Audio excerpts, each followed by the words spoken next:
Bigfoot, or just the unusual.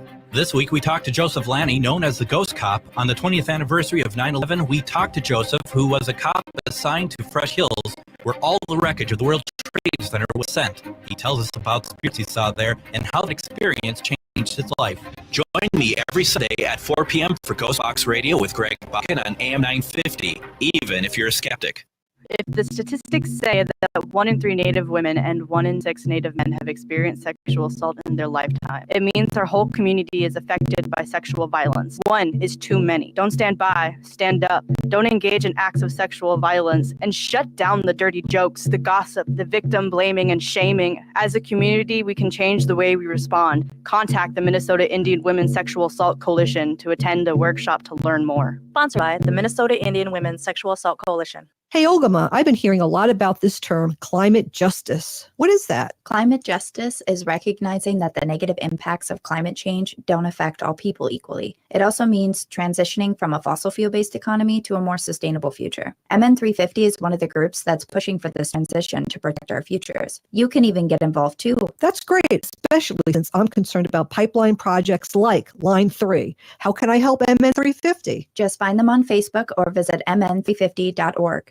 Minnesota has the only original wolf population in the continental United States, and 80% of Minnesotans believe the wolf should be protected. Howling for Wolves is asking Minnesotans to respect our true wildlife manager, the wolf. Their survival is critical to our ecosystems, our communities, and even our economy. As highly intelligent animals with strong social bonds, Minnesota wolves deserve to be protected and admired. Learn more at howlingforwolves.org. Let's live and let howl. Life is a journey, and the Doherty Family College will help you get where you want to go. Located downtown Minneapolis, this affordable 2-year college provides free textbooks, a laptop, meals, career coaches, one-on-one mentorship, and a Metro Transit pass, making DFC the perfect pathway to a bachelor's degree. Turn your dreams into reality. Connect with a counselor today at dfc.stthomas.edu. With your AM 950 weather, I'm Brett Johnson. Look for clear skies overnight with a low around 53, Thursday sunny with a high near 74, Friday sunny with a high near 79, and Saturday sunny with a high around 81. And when you're out and about, check out one of our great Eat Local Minnesota restaurants. They feature delicious food and drink options. Some of our Eat Local Minnesota restaurants include Hazel's Northeast, Victor's 1959 Cafe, Nightingale, The Great Wall Restaurant, Crooner Supper Club, and Cafe Latte. More at eatlocalminnesota.com. Portions of Native Roots Radio may be pre-recorded. It's a good day to be indigenous. Get up, stand up. They are going to become more brutal. Because all the hippies were trying to be Indians anyway. They're going to become more repressive because it's a matter of dollars and their illusionary concepts of power. Hey, Victor. We must live in balance with the earth. And also with recent happenings at Wounded Knee. I am awake. Hey, Cudahy to all my friends and relatives in 4 directions. You're listening to Native Roots Radio presents I'm Awake, and I'm your host, Wakunjahade, Distant Thunder, Wendy, and my colonized name is Robert Pilot, and our taxpayer name is Robert and Wendy Pilot. Hey, we discuss national and local Native news all over Turtle Island. We're kind of a little magazine show and bring in guests. As you all know, Native issues are human issues, and human issues are Native issues. This portion of the show is brought to you by the Native American Community Clinic. They're partnering with the American Indian Cancer Society, and this Friday, September 10th, between 3 and 6 p.m., they are hosting a vaccine event, Robert. So everybody... Can I sneak in there for a third shot? I know, right? Yes, get there. It's the American Indian Community Clinic on Franklin Avenue in Minneapolis. So this Friday between 3 and 6, go get vaccinated. That's awesome. Hey, we're going to talk a little, we're going to have Bob Blake on today. Bob Blake, who has Solar Bear, and he'll be bringing in the solar news, which is always great to hear, and we got to give him a little congratulations. He was on the big screen of the old TCF football stadium. I don't even know what it's called now, but that's awesome. Yeah, and so we have a picture of that hidden in there. Ogimaa fished off right off his Facebook. He got one, but so we're gonna have the news as we always do, and then we're gonna talk a little bit about Lateral Violence in the Mhm. Native community, and then we'll have Bob Blake on, and then we'll have you on with the Sacred Animal News. Yeah, I have a really good update. So Oh, we're excited to talk they're all about it. good, It's Wendy. good news too. So They're all good. Mhm. So, without any further ado, we have Ogimaa with the news. Welcome, Ogimaa. Hey, Nibuju, everybody. I'm Ogimaa Giniw Ikwe. As always, I always like to start with a little bit of Line 3 and anti-fossil fuel news. We had Nancy Boldio from Bemidji 350, on the show yesterday, and she was talking about the People versus Fossil Fuels rally. And that is happening in Washington, D.C., coming up here in October. But I wanted to make sure that everybody is aware that there's a kickoff call for that event coming up tomorrow night, Thursday, September 9th. They are going to be having leaders come on and join and talk about why it's important that people come to this rally. And they're asking that people stand with us, with BIPOC communities and people who are really going to be suffering from our leadership's failure to take action on the climate change. So the event is going to be tomorrow on Thursday, September 9th. And you can find out more information and get the information to join the call at peopleversusfossilfuels.org. That's peoplevsfossilfuels.org. There's also information about the rally coming up October 11th through 15th, where people will be taking action at the White House, participating in civil disobedience, and demanding that President Biden choose a side. People versus fossil fuels. So that's going to be a really exciting event. I'm hoping to see a lot of people standing up of all different backgrounds for our water and our environment at that event. Yeah. Coming up here, actually, it's not coming up. I missed this one. So this just happened about a week ago, August 29th. In Grand Rapids, Michigan, from nativenewsonline.net, the Ojibwe, Ottawa, and Potawatomi citizens gathered with state and local officials at the Awen Park in downtown Grand Rapids, Michigan. And that was to commemorate the bicentennial of the Treaty of Chicago, which was signed on August 29th, 1821. We talk a lot about the 1855 treaty and the treaties from Standing Rock here on the show, and I think it was really, really exciting to see our neighbors just across the Great Lakes in Michigan having an event where they had representatives from tribes, 8 Ottawa leaders, 2 Ojibwe leaders, and 55 Potawatomi leaders who were there when the treaty was signed. And now they're there to commemorate it, not necessarily to celebrate it, which is what one of the tribal chairmen said. And I think that that is really a poignant thing, that we need to commemorate and honor these treaties, but we don't necessarily celebrate what was lost in the treaties, right? Right. Hey, just to back up where you were, Wendy and I were watching recorded news last night, and watching Biden talk about climate change and talking out of one side of his mouth, and the other side was not talking about Line 3, really made us upset. And that goes to that old saying, maybe people in Madison and Chicago haven't heard me say, but when it comes to parties, parties are like birds, like eagles. They left wing and the right wing are from the same bird. So go ahead, Ogimaa. Exactly. That is what's really so frustrating is the current president, Joe Biden, ran on an environmental campaign platform saying that, he was going to be the climate president, the one to help get us out of this mess. And, he speaks a lot about that being so very important. And even members of his administration speak about how important it is, and yet these things are not happening, which leads me to my next story, which just came in from The Guardian recently. The headline is that EPA, the Environmental Protection Agency, which is a national agency, federal agency, is falsifying risk assessments for dangerous chemicals. So according to whistleblowers, they say the U.S. EPA has been falsifying chemical risk assessments in an effort to make the compounds appear safe and then approve them for commercial use. Apparently, over the past 5 years, the EPA has not rejected any new chemicals submitted by the industry, despite agency scientists flagging dozens of compounds for high toxicity. What they're saying is that basically they're saying that the management silences and harasses them into appeasing the chemical agency and industries, which is the depth of this. According from the article right here from The Guardian, Kyla Bennett, the New England Director of Public Employees for Environmental Responsibility, said the depth of it is pretty horrifying. She says she doesn't sleep at night knowing what she knows from this case. So this was first reported by The Intercept, and allegations came out in July, which then sparked an investigation by the EPA's Inspector General into the Office of Chemical Safety and Pollution Prevention. And then the House of Representatives in September has now requested information from the new EPA administrator. So they're saying that the same problems, the whistleblowers are saying the same or similar problems existed during the Obama administration, accelerated under Trump, and have now persisted under the Biden administration.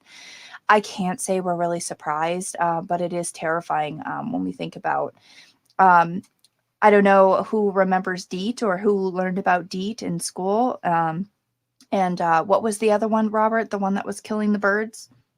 DDT? Yeah. Is that it? DDT, and there's all kinds of things coming out about DEET and how toxic DEET is, and yet it's still used so frequently.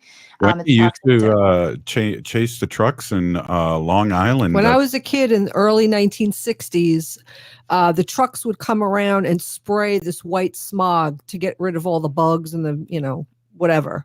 And the trucks would come around and we'd say, oh, the trucks are here. The trucks are here. Let's go play in the clouds. And we did. We ran behind those clouds. Wow. Yeah. Breathing in that stuff. So I don't know what I'm in for, but I'm probably. Yeah. This DDT is what came for the basis for the book Silent Spring, where all the birds were dropping dead out of the trees. And we were not told the safety of that. So it's getting not any better now in 2021 yet. Hey, Pinigigi Ogimaa for the news, as always, and all you for Native Roots Radio and the Native community. We're going to have a little call-in at 952-946-6205, 952-946-6205. We're going to talk a little about lateral violence before we get to Bob Blake from Red Lake and Wendy with the animal section. But, hey, you're listening to Native Roots Radio Presents I'm Awake, and I'm your host, Wakanjahade. Stay with us.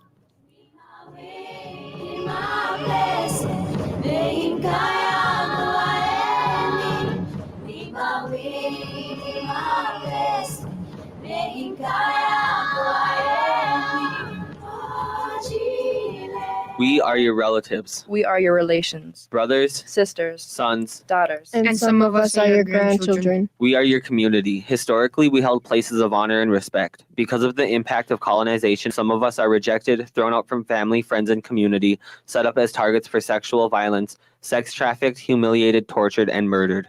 Everybody has the right to be safe. We are your relatives. Remember, Homophobia is not traditional. Sponsored by the Minnesota Indian Women's Sexual Assault Coalition. Hey, Ogimaa, I've been hearing a lot about this term, climate justice. What is that? Climate justice is recognizing that the negative impacts of climate change don't affect all people equally. It also means transitioning from a fossil fuel-based economy to a more sustainable future. MN350 is one of the groups that's pushing for this transition to protect our futures. You can even get involved too. That's great, especially since I'm concerned about pipeline projects like Line 3. How can I help MN350? Just find them on Facebook or visit mn350.org. Hey, Cudahy to all my friends and relatives in 4 directions. This is Robert Pilot of Native Roots Radio Presents I'm Awake. I'm here to ask you for your support. Finding honest Native-centered news is not easy.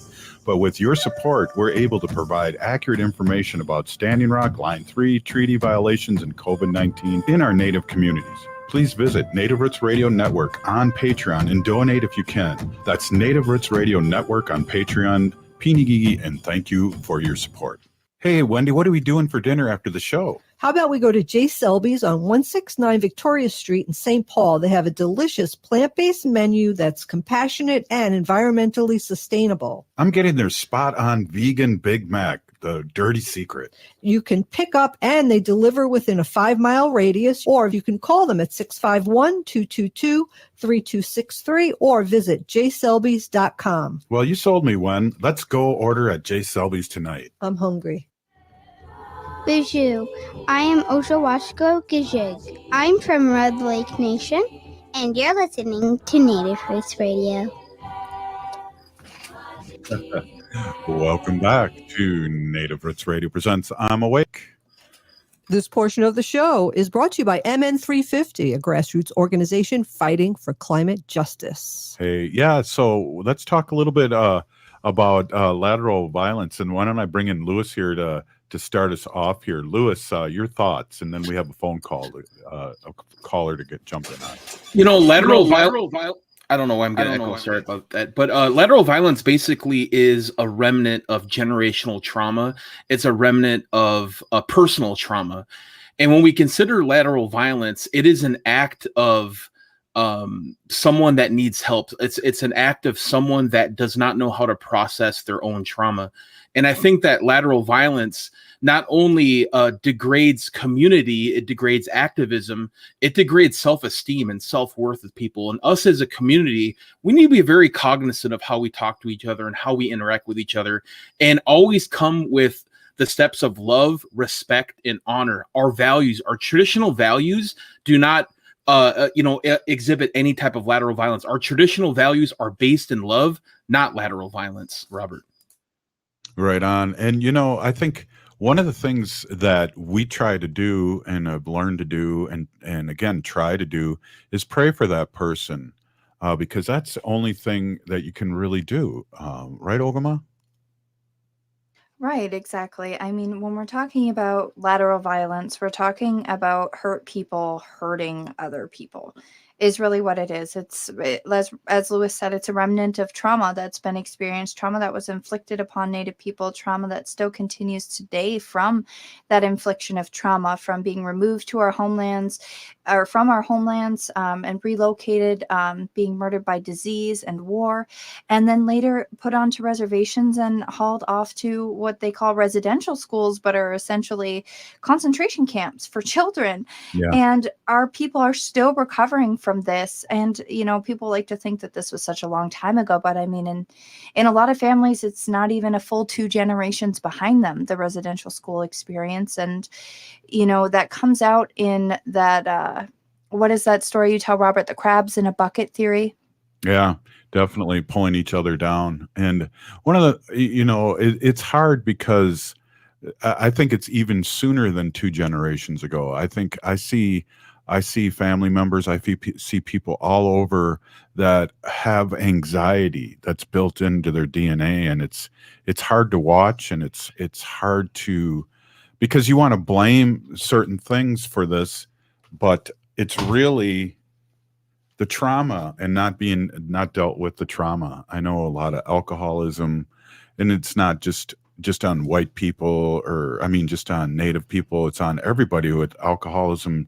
It's really, what's eating you, what's driving you in a clouded, bad, dark way. But I don't know. We can just pray for them. And what I'd like to do is get Susan from Dane County, and I think Susan's called in before, and have her chime in. And maybe Susan's one of our best listeners in Madison. Welcome, Susan.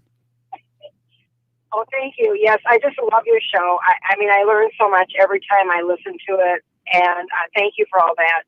And speaking about lateral trauma, my husband was in Vietnam, and he suffers from that experience as well. It's not the same for everyone, but I guess I really appreciate you bringing that up today. Yeah. And one of my requests were if you could do an update on what's going on with the Igwa, because I listen to a lot of different media outlets, and in podcasts, and I'm trying to figure out what's going on with that right now, because I know there's a really important case that has come up regarding Native children and adoption and all that. And I just really think it's something that the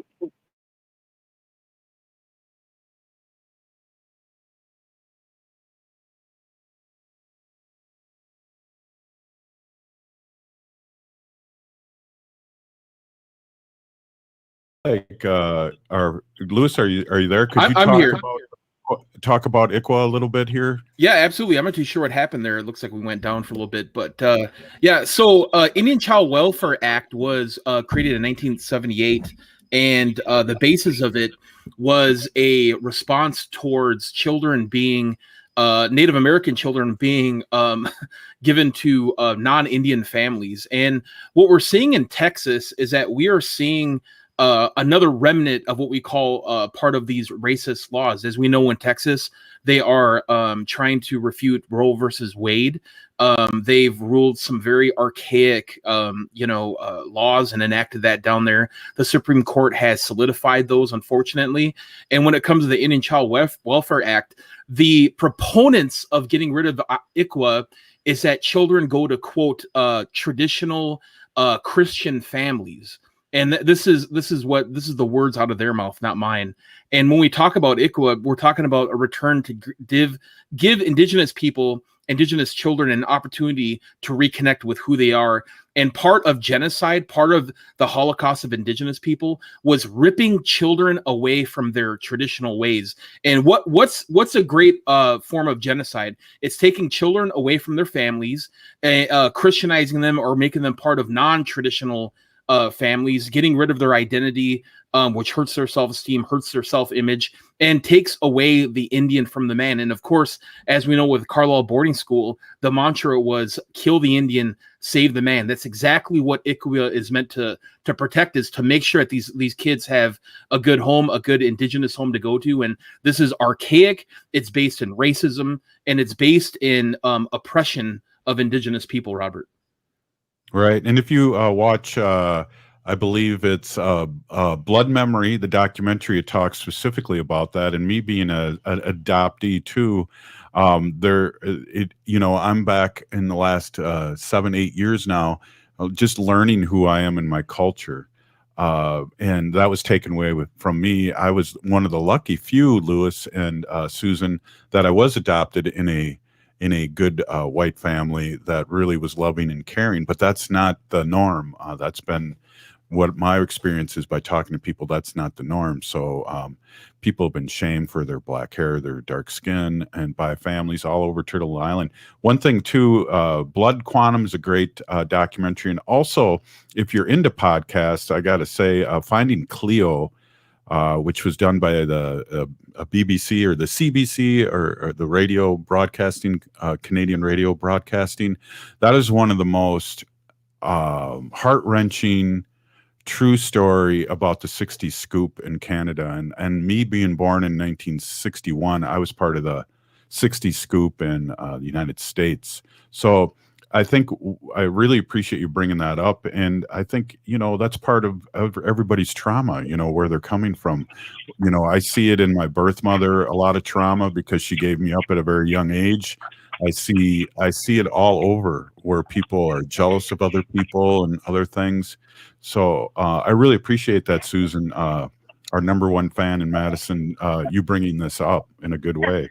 And I just want to say one more thing about it too, is that I have a friend of mine that's Potawatomi, and she was part of the 60s scoop, and she ended up with a white Catholic family. And by the time she reconnected with her mother, it was too late. Her mother basically got ripped from her mother's arms when she was a child due to some, very vague type of laws, right? They would do anything, right? If you lost your job, or you have a back issue, or you have a minor health issue, they would have literally take your kids at that point. And by the time she was able to reconnect with her mother had to live without her daughter for 30 some years. Imagine that. Imagine having a little baby, loving them your whole life, and then within 5 years they get scooped up and you don't see them for 30 years. Imagine the trauma that mother has lived through. So by the time they reconnect, her mother was a mess, and she lived with this trauma, this guilt, this heartache, this like, what did I need to do? Maybe I was a bad mother, right? So, I mean, it is generational trauma, basically voluntarily given to the indigenous community by these type of laws, these antagonistic laws. And not only does it affect the children, it affects those families that are without that child as well. And I just wanted to highlight that, Robert. Yeah, good call. And again, Susan Pienigigi for listening and bringing up this very important discussion. You're welcome. And keep on. All right. Wow, that was Susan, Wendy. We love calls and we love fans, and I think she's called before, so that's awesome. Well, that's kind of a good little change of pace too. We got a minute left here, you guys, and one of the things that when she was talking about that, I was going to Wounded Knee, the Occupation of Wounded Knee anniversary, and it took 8 hours to get there, and I went with Ames photographer, and I listened to that there and back, and it was heart-wrenching. It was unbelievable what happened to this family. They handcuffed, well, I don't even know if I should say, but one of the go ahead. Sorry, Robert. You're talking about Finding Cleo, right? Yeah. Yeah. Okay. Just checking. No, that's okay. Wendy usually helps me with that too. I was just what about are you to talking say, about? I was just about to say the same thing. but what? Thank you. Finding Cleo, and one of the heart-wrenching things was she had four children. She was handcuffed to the door and could not fight back, and they took her kids away right in front of her. And talking about generational trauma, the oldest boy told Cleo that he would come back for her. He was 8 years old and never forgot that, and never really recovered from that day that they were all separated. So we don't know whose trauma is what's trauma. We just know that we need to pray for them and hope the best for them. Mm-hmm. Right, Wendy? I agree. Yeah. Yes. Hey, good talk, you guys. Up next, Bob Blake with Solar Bear and the Solar News. You're listening to Native Roots Radio presents I'm Awake. Stay with us. Hey, Wendy, what are we doing for dinner after the show? How about we go to J. Selby's on 169 Victoria Street in St. Paul? They have a delicious plant-based menu that's compassionate and environmentally sustainable. I'm getting their spot-on vegan Big Mac, the dirty secret. You can pick up and they deliver within a 5-mile radius, or you can call them at 651-222-3263 or visit jselbys.com. Well, you sold me, Wen. Let's go order at J. Selby's tonight. I'm hungry. My name is Greg Bakken, and on my show, Ghostbox Radio, every week we'll have conversations about the paranormal, ufology, Bigfoot, or just the unusual. This week we talked to Joseph Lanny, known as the Ghost Cop. On the 20th anniversary of 9/11, we talked to Joseph, who was a cop assigned to Fresh Kills, where all the wreckage of the World Trade Center was sent. He tells us about the spirits he saw there and how that experience changed his life.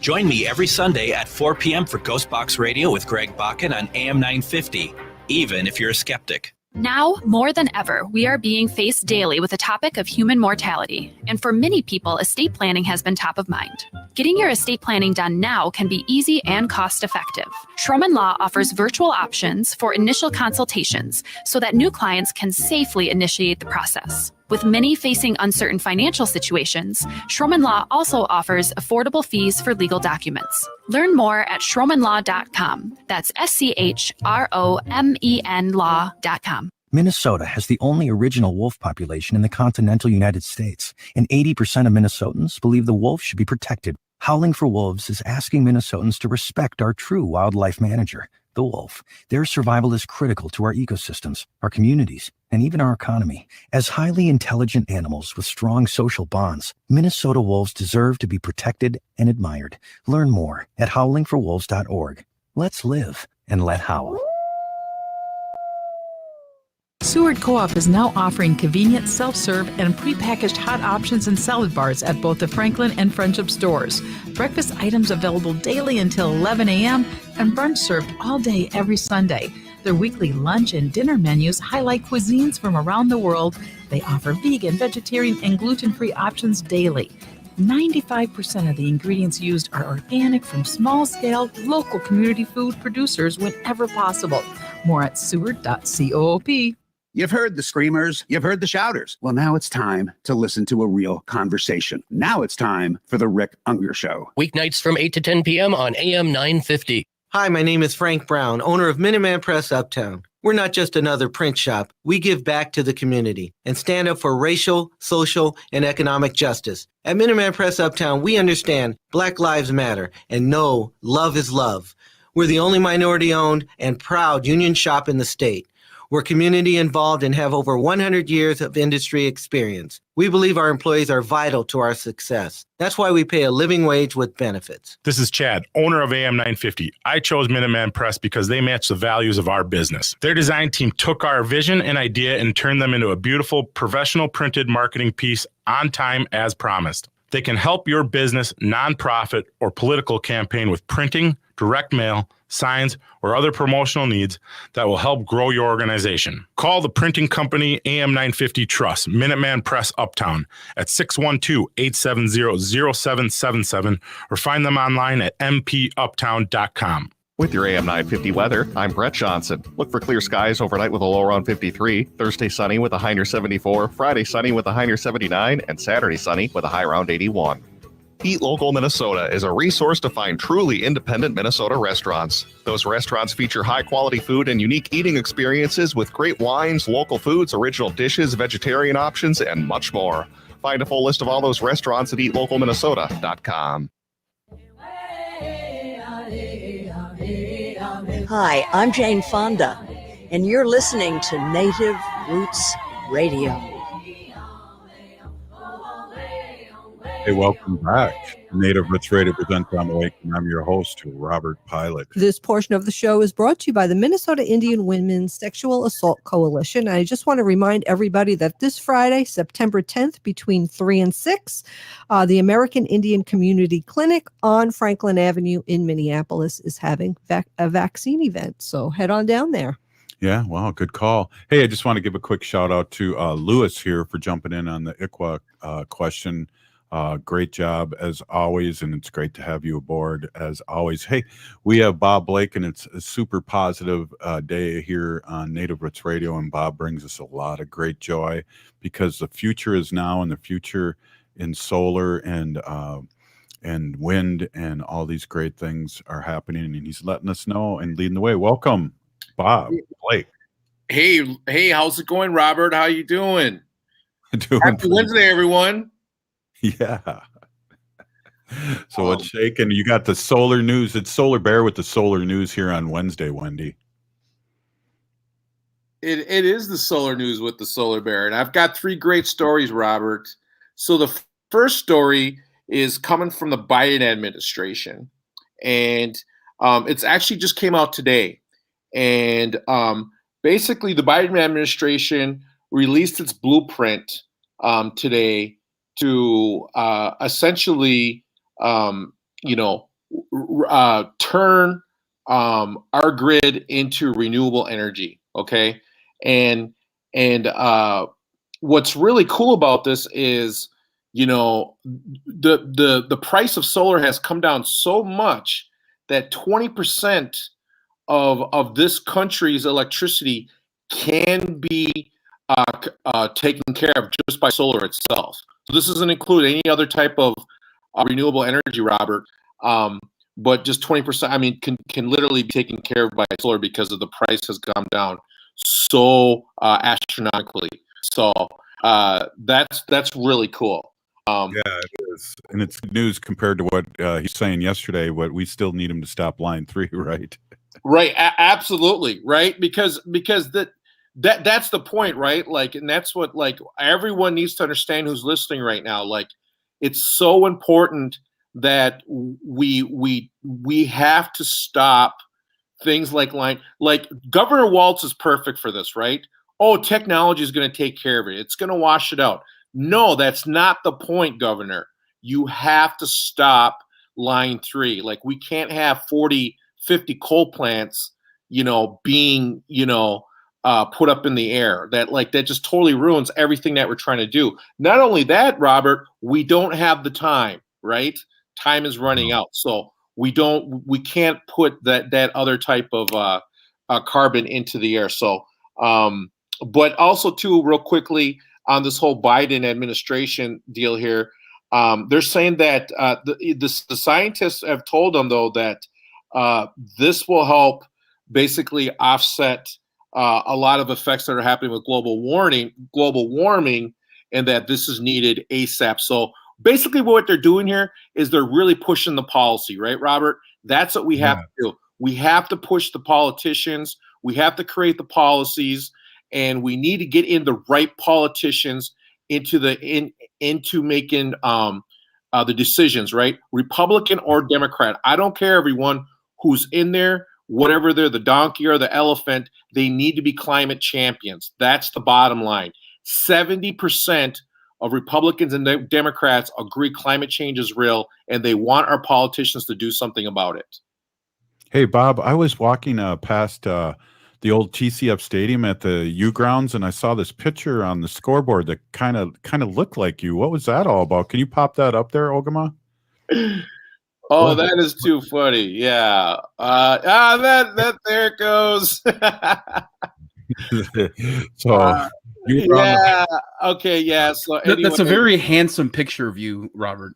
Yeah. So I am at Carlson. I'm in the Carlson Executive MBA program, and they threw us a little dinner last night at the stadium, and I got to meet Goldie Gopher, everyone. Go Gophers. Sorry. So I got a second story here, Robert, a really good one here coming out of New Orleans. A solar microgrid kept the lights on at a veteran's apartment building. So basically, this is a solar plus storage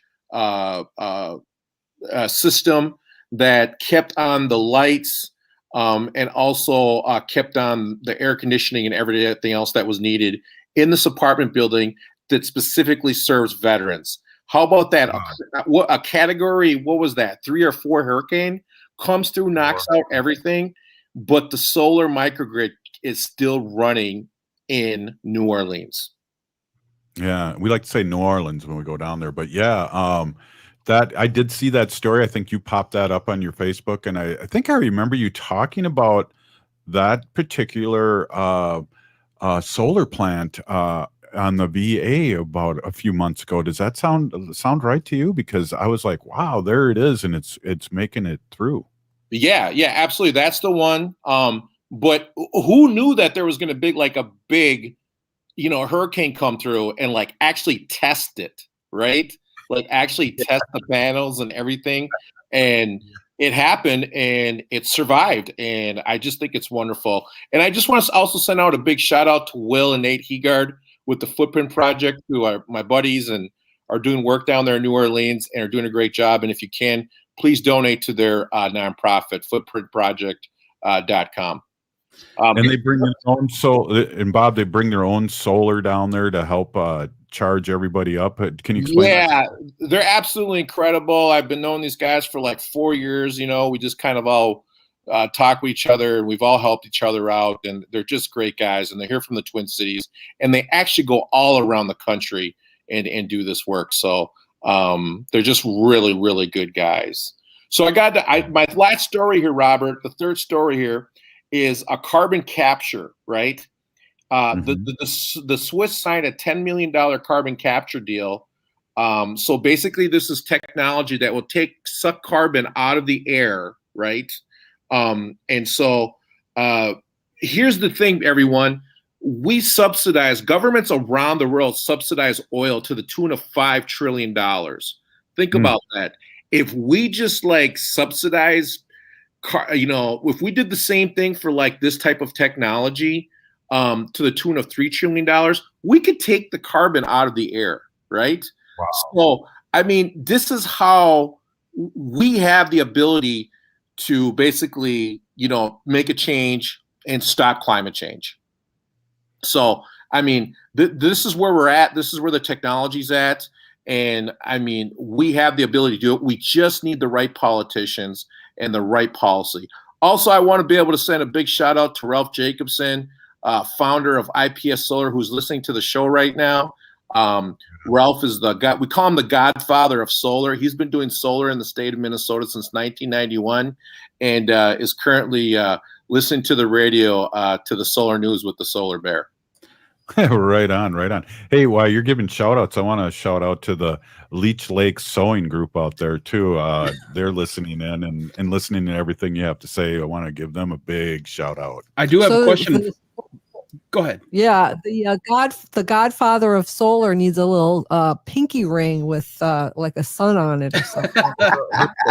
Everybody has to kiss it. Yeah, a little flat solar panel. Go ahead, Lewis. Yeah, Bob, I really wanted to talk to you about this. I think our last time before Labor Day, but Apple actually introduced, I think it was 20 or 15 black and brown organization nonprofits that are solar organizations, and one of them was the Oceti Shokoan Power Authority, which is signed off by 6 Lakota nations, and they were granted part of this accelerator program. And I wanted to get your perspective on how, and there, Apple is looking at carbon neutral by 2030, and I want to get your opinion on these corporations investing in these type of corporations. Is it good? Is it bad? What these accelerator programs are? What are they, and what would you say is good about them? And if it's something that we should maybe champion more? Absolutely. Working with my good buddy Joe McNeil out there in Standing Rock, and of course, don't want to say too much about this either, but yeah, my other good buddy Cody Two Bears, and of course, Tesla right there. Is a big supporter of that and what's happening there. So they're actually supporting and doing a lot of good work, with these guys. And I totally support it. And they understand.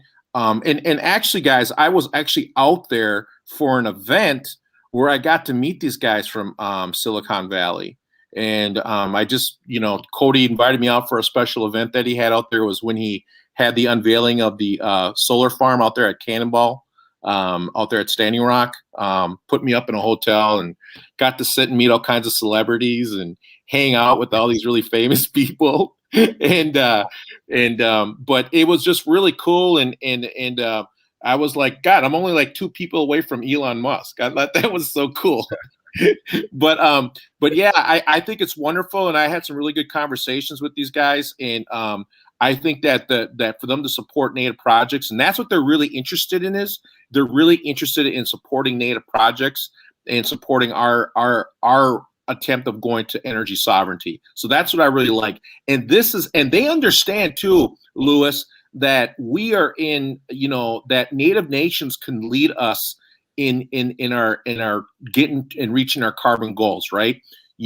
Tribal nations are very, very important in this transition, because you have to understand, Lewis, these utilities are dinosaurs. They're not going to move quick enough, but tribal nations can. They have to, the utilities have to answer to their investors, whereas tribal nations answer to the people. You see what I mean? So that's what they're really understanding here. And they also understand that if we leave it up to the corporations, they're not going to move fast enough. You know what I mean? We interrupt their what do you call it? Their business model. Yep. Yeah. Well, good answer. So it's good that these companies are supporting us and BIPOC people to turn green and move quickly. Good question, Lewis. Sorry, Ogimaa, I saw you had a question, but we only have 30 seconds left, and I just want to praise all over Bob Blake from Red Lake, Solar Bear, with the solar news. We just, you're always just a breath of positive sun and solar and wind on our show. I appreciate you so much. Miigwech, guys. That's the solar news with the Solar Bear. There it is. Hey, you're listening to Native Roots Radio Presents I'm Awake, and up next we have our Sacred Animal section. Stay with us. I heard sex trafficking happens a lot in Indian country. What is that? Here are some of the real reasons why sex trafficking happens in Indian country. Unequal gender roles that were forced on us by colonization. Communities don't have enough resources. Silence around domestic and sexual violence. Lack of attention and justice for missing and murdered Indigenous people. There's a lot of behavior that keeps our communities out of balance. These are just a few true reasons why Native communities are targeted by traffickers. When these acts of violence happen in our communities, it opens us all up for exploitation. Sponsored by the Minnesota Indian Women's Sexual Assault Coalition. Hey, Ogimaa, I've been hearing a lot about this term, climate justice. What is that? Climate justice is recognizing that the negative impacts of climate change don't affect all people equally. It also means transitioning from a fossil fuel-based economy to a more sustainable future. MN350 is one of the groups that's pushing for this transition to protect our futures. You can even get involved too. That's great, especially since I'm concerned about pipeline projects like Line 3. How can I help MN350? Just find them on Facebook or visit mn350.org.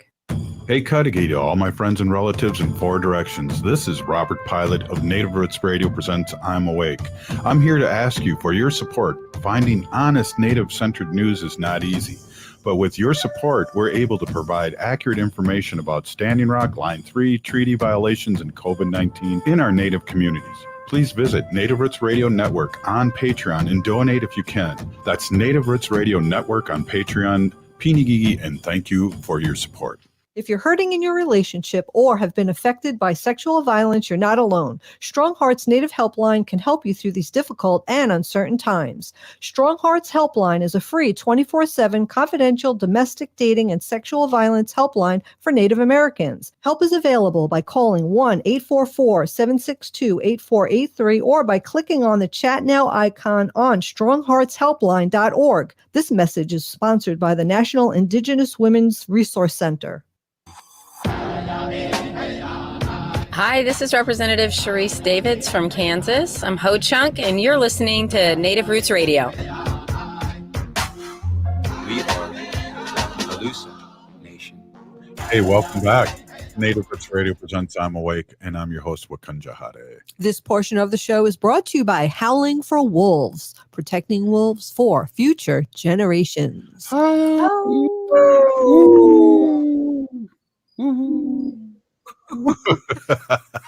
If anybody's watching us on Facebook, Lewis just put up a howling wolf. So that was awesome. Yeah. If that wolf was howling with our voice, people would be concerned of the health of that wolf. Let's just put it that way. Yeah. Hey, before we get going, Wen, I just want to give a shout out. We got some new Patreon people, and I just want to give a quick shout out. Without you, we couldn't do all this great work. Pinigigi, sign up for Patreon and give. So now, Wendy, do you want to introduce yourself? Because I got the cat. I don't know if we can even see this, but the cat's cutting the circulation off my mouse hand. Well, we don't want to move her because if we move her, she'll meow. So it's apropos for the sacred animals section of this show. So, hi everybody. My name is Hanaji Hihani, and that means cares for them. And I was given that name by my Dega Curtis. So as always, Curtis, thank you. Curtis also goes by Mashke Hanajinga, which means walks on white clouds. So again, thank you, Curtis. I'm a humane policy volunteer leader for the Humane Society of the United States, and I work on animal issues at the local and state level. And it's always a pleasure to do that. In fact, last night we had our monthly call where we discuss all kinds of things that's happening around Minnesota. Mm-hmm. And and nationwide, what's going on with animals. And this morning, I got a really good update and a breaking news. September 8th. So I'm really happy to share this. And I know it's good news and it's not Friday, but I will share this news. That's my breaking news GIF. Sorry about that. Go ahead. It is. That's awesome. Put it up again. And this is from a Humane World, and this is Kitty Block's blog from the Humane Society of the United States. And Kitty Block is the president and CEO of the Humane Society of the United States. But the article is titled "A Massive Blow to Puppy Mill Industry. Illinois ends the sale of puppies in pet stores." So the whole entire state, Illinois. Right here in Minnesota, we have a few cities that have this ordinance, but Illinois did it right in the whole state. So in a major win in the fight against cruel puppy mills, Illinois Governor J.B. Pritzker has signed the Humane Store Bill, HB 1711, into law. The state's 21 puppy-selling pet stores have 180 days from August 27th, the date the bill was signed, to stop selling commercially raised puppies and kittens. This effectively closes out the profitable sales channel for puppy mills and will drive the Illinois pet market towards a more humane sources like shelters, rescues, and responsible breeders. So again, we've talked about puppy mills. I think I've lost count on how many times we talked about it on the show. But it is near and dear to Robert and my heart because we have a puppy mill breeder dog who lives with us. Her name's Gracie, and she was in the puppy mill for 7 years. She was in an indoor facility, kept in a cage her whole life for 7 years, and she bred. She's a little white Maltese dog who does not shed, and she's hypoallergenic. So she's very desirable. A lot of people like a little dog like that. But she bred puppies, and her puppies were sent throughout the United States to pet stores where they were sold. Meanwhile, Gracie didn't have any veterinary care. She never went to the vet. She was never taken out of the cage and, taken for a walk or sat on the couch with somebody. Nobody really ever talked to her kindly. A person would come once a week and fill her water, her automatic water, and her automatic food dispenser. And that's how she ate. And she just lived in this cage. So when we got Gracie, I think it's about 4 years, maybe a little bit more than 4 years that we have her. She was really a shell of a dog. Like, she was afraid of everything. She didn't know anything because she lived in a cage for 7 years. So, with the help of with Wanda, who's a little Shih Tzu dog, a little black Shih Tzu, Gracie has learned to become a dog. She's doing really, really good. So we're really happy to hear Illinois joins California, Maryland, Maine, Washington, and nearly 400 localities across 30 states in prohibiting the sale of puppy mill puppies in pet stores. The writing is on the wall for puppy-selling pet stores. It's time to cut ties with puppy mills and rather add to the pet population. So right now, I read this statistic a couple of years ago, and I don't know if it's updated or not, but the last statistic that I heard, and I will look it up, every person in the United States would have to have 4 dogs each to combat the overpopulation of dogs in the United States. And it's even higher for cats. It's 7 cats per person. And that's every person, not just an adult, not just a senior. Right. It's not every just, person. Right. So it's like not one family, it's every family member. Right. And that includes children. So they all have to. So Ogimaa's going to have to get another cat because she's with child now. So. But, a lot of people don't realize that these puppies that are bred in these puppy mills and sent to these pet stores are often overbred, right? So they have physical problems. They're often sick with different types of illnesses, and people buy these dogs unknowing, right? They don't know. So they buy this puppy, they fall in love with it. They spend a lot of money. They bring the puppy home, and the puppy becomes sick with some type of digestive problem, or it has a hip dysplasia, or I could go on and on, or a dog that has cataracts. I knew of a dog who was 3 years old and was totally blind because it was overbred so many times that the dog developed cataracts and the dog couldn't see anymore. But people fall in love with the dogs, right? And then they end up having to spend thousands upon thousands of dollars taking care of these sick dogs. Meanwhile, the breeder mom and dad are stuck in these mills just pumping out these puppies. So this really is a blow to the puppy mill industry, and they're watching. I read in this article, I'm going to see if I could find it. I believe that it said that there's 8 Petland stores in Illinois. So Petland is one of the most notorious puppy mill retailers, I'll say. And they all have to leave. They have to stop selling these puppy mill puppies. Yeah. And they have to, and it makes sense. Like we have a Petco up the street, right? And they have adoption events. They have adoption events. You could go. They work with rescues, and that's what the United States and other countries are leaning towards, and that's what we're going to be able to see more of. And I just hope that more states. Right now, we have St. Paul, Roseville. I'm trying to think who else. Carver, and Eden Prairie. Those are the places in Minnesota right now who have the cities in Minnesota that have. And we have tried over the years, and we've tried to talk to our senators about doing a statewide mandate, and we will keep working on that. We do that.